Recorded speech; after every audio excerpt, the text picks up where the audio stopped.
तो मैं अजय जिंदवाल सर से ये बात जानना चाहूँगा।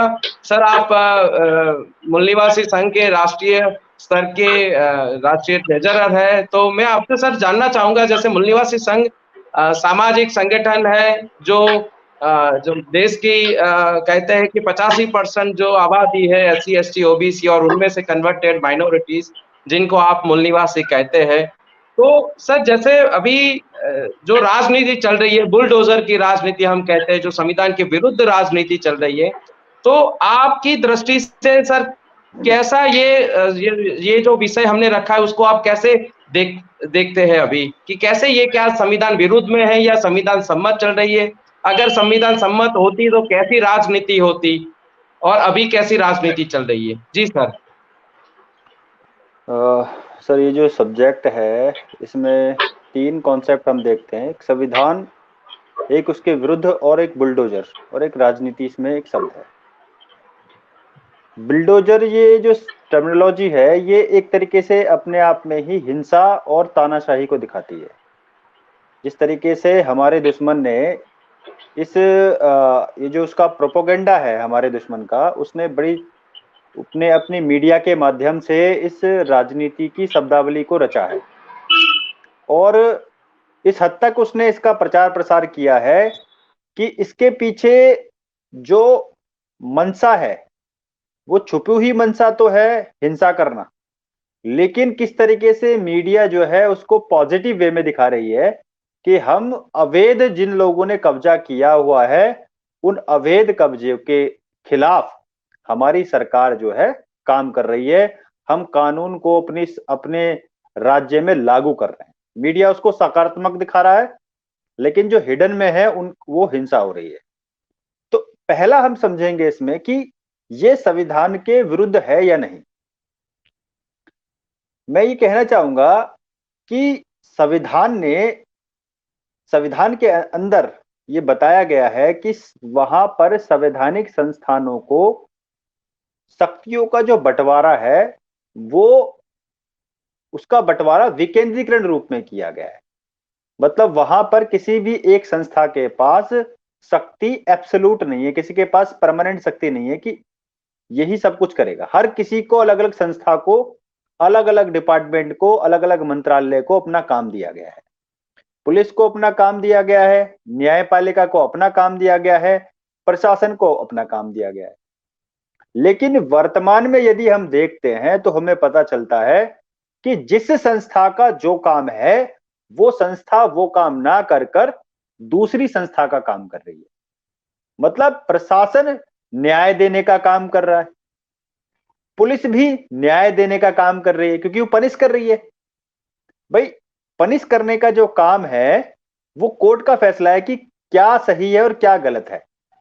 लेकिन आज भारत की संवैधानिक संस्थानों पर पूरी तरीके से जो हमारा दुश्मन है उस दुश्मन की आइडियोलॉजी से पोषित लोग उन संस्थानों में बैठ गए हैं और उसको वो अपने अनुसार, अपने ऑब्जेक्ट के अनुसार उसको रन कर रहे हैं। अगर संवैधानिक संस्थाएं संविधान में दिए गए निर्देशों के अनुसार काम नहीं कर रही हैं, यदि सरकार, किसी देश की सरकार अपने संविधान के अनुसार काम नहीं कर रही है, तो आपको समझना होगा कि उस देश के अंदर संविधान तो है लेकिन संविधानवाद नहीं है। संविधान और संविधानवाद में अंतर है। संविधान हर देश में है, लेकिन अगर वहां की सरकार उस संविधान के अनुसार कार्य कर रही है तो हम कहेंगे कि वो देश के अंदर संविधानवाद है। आज हम देखते हैं कि हमारे देश के अंदर जो संविधान निर्माताओं ने जिन उद्देश्यों को लेकर, जिस विकास को लेकर ये संविधान निर्माण किया था, वर्तमान सरकार जो है उन उद्देश्यों के, उन सिद्धांतों के, उन कर्तव्यों के अनुसार काम नहीं कर रही है। इसका मतलब आज वर्तमान में रूल ऑफ लॉ जो है इस देश के अंदर लागू नहीं है। कानून के अनुसार कोई काम नहीं किया जा रहा है, बल्कि कानून के विरुद्ध वो काम किया जा रहा है। वर्तमान में कई सारी घटना हम देख रहे हैं। ये जो बुलडोजर की राजनीति जिस तरीके से चर्चा में आई है और हमने भी इसको अपना विषय बनाया है चर्चा का, हम देखते हैं, अगर मैं एक घटना का जिक्र करता हूं सबसे पहले, जहांगीरपुरी की घटना है। मैं दिल्ली में रहता हूं और दिल्ली के जहांगीरपुरी में जो घटना घटी, वो घटना किस तरीके से ये सांप्रदायिक ध्रुवीकरण की राजनीति जो हमारा दुश्मन खेल रहा है वो क्या है, और इसके अलावा हमारे दुश्मन की जो अलग अलग राजनीतिक शाखाएं हैं वो किस तरीके से इस सांप्रदायिक राजनीति में प्रत्यक्ष और अप्रत्यक्ष रूप से योगदान देती है, इसको भी हमें समझना होगा। जहांगीरपुरी के अंदर हनुमान जयंती की यात्रा निकाली जाती है। पहला विषय तो मैं सवाल यही उठाना चाहूंगा कि भाई जब हनुमान की जयंती, हनुमान अगर पैदा हुए थे वो दिन क्या है, वो सन क्या है जिस दिन वो पैदा हुए थे। मतलब यहां पर उनकी भी जयंती मनाई जा रही है जिनके जन्म का कोई पता नहीं है कि वो किस दिन में पैदा हुए थे। तो वो यात्रा निकलती है, ये कहा जाता है कि उस पर पत्थर फेंके गए। पत्थर फेंकने के बाद दिल्ली के अंदर जो वर्तमान में बीजेपी की सरकार एमसीडी में है और जो विधानसभा में आम आदमी पार्टी की सरकार है, वो दोनों मिलकर किस तरह की राजनीति करते हैं, इसको हमें समझना होगा। यहां पर हम देखते हैं कि बीजेपी का कोई नेता आदेश देता है कि जाकर उन मुसलमानों के घर को तोड़ो। इसलिए तोड़ो कि वो जो मुसलमान है वो मुसलमान बांग्लादेशी है, वो यहां का बाशिंदा नहीं है, यहां का नागरिक नहीं। संविधान और दुनिया को चलाने वाला जो संविधान है, मतलब यूनाइटेड नेशन का जो घोषणा पत्र है, उस चार्टर में दुनिया के सभी लोगों को मौलिक अधिकार मिला हुआ है, मानवीय अधिकार। और मानवीय अधिकार के अनुसार आप किसी भी व्यक्ति से उसका मकान नहीं छीन सकते, उसका रहने का स्थान नहीं छीन सकते हैं। लेकिन ये कहकर कि वो बाहर से आए हुए मुसलमान हैं, वो यहाँ के नहीं है, बीजेपी का कोई नेता कहता है, पुलिस वहां पर जाती है, एमसीडी के कर्मचारी वहां पर जाते हैं और वहां पर जो है उसके ऊपर बुलडोजर चला जाता है और कई सारे लोग बेघर हो जाते हैं। अब मुद्दा और गर्म होता है, झगड़ा होता है और उसमें जो गिरफ्तारी होती है वो गिरफ्तारी में केवल मुसलमान लोगों को ही उसमें अपराधी सिद्ध किया जाता है। उसमें जितने भी नाम है, जितने भी लोगों को वहां पर पकड़ा गया, उसमें सारे मुस्लिम लोगों को ज्यादातर उसमें पकड़ा गया। तो इसके पीछे पहला यह है कि क्या एमसीडी का जो वो नेता है, बीजेपी का जो नेता है, वो नेता क्या न्यायपालिका का कोई जज था या कोई वो डीएम था कि उसके कहने पर जो है उस पर बुलडोजर चढ़ा दिया गया। मतलब बिना आदेश के, बिना कोई लीगल डॉक्यूमेंट दिए बिना जो है आपने उनका घर तोड़ दिया। इसका मतलब यही है कि आज वर्तमान में जो संवैधानिक संस्थाएं हैं वो किस तरीके से काम कर रही हैं और वो किनके खिलाफ काम कर रही हैं।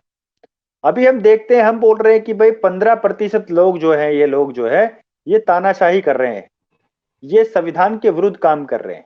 अब ये संविधान के विरुद्ध कैसे काम कर पा रहे हैं? ये संविधान के विरुद्ध इसलिए काम कर पा रहे हैं कि इनकी जो संविधान विरोधी जो विचारधारा है, वो विचारधारा दो तरह की विचारधारा है। एक विचारधारा है जो दिखाने की विचारधारा है केवल उनकी, और दूसरी जो विचारधारा है जो वो दिखाता नहीं है, जिसको वो किसी भी तरीके से डू एंड डाई जो है उसको पूरा करना चाहता है।